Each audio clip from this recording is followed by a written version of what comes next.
in fact, also joined in by former IPS officer Ms. Kiran Bedi on the phone line. Thank you so much, Ms. Bedi, for joining in. If you can take me through your understanding of this entire deportation process that has started, and what does it speak of the close coordination with which the Indian authorities have coordinated via the Interpol channel with their Thai counterparts? Hearing me?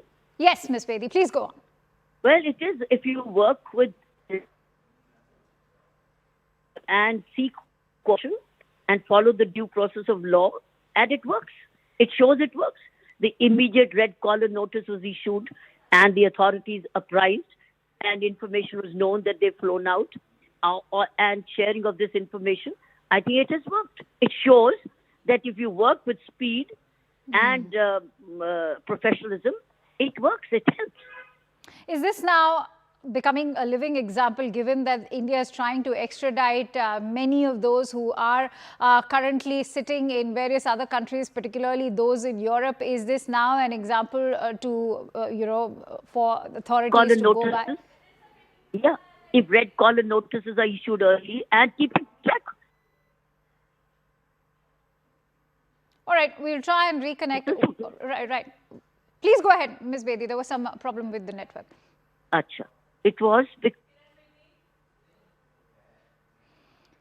All right, we seem to have lost that connection. Unfortunately, we'll try and bring her back, but let me take that forward with Aman, who continues to stay with us from the newsroom as well. So, Aman, as Ms. Bedi was also highlighting right now, a very key critical point over here is, of course, the timing. Everybody was prompt and there was due diligence done in terms of the action needed.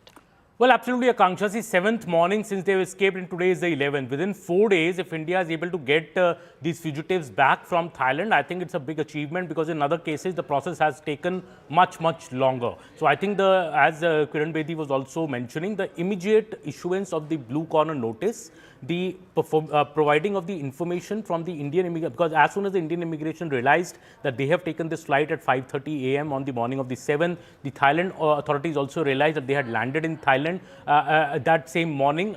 They were tracked since then. That is what the information that we're getting. The resort they went to, the resort they changed, all was getting tracked. And because this blue corner notice was already there from the Interpol, which essentially seeks information on people who are facing prosecution but are evading the law, the Thailand authorities, I think, also realized the gravity of the matter. 25 people dying here in Goa in the place which these people ran, and then they ran away from the country. So I think all action now, Akanksha, is shifting to the Phuket airport.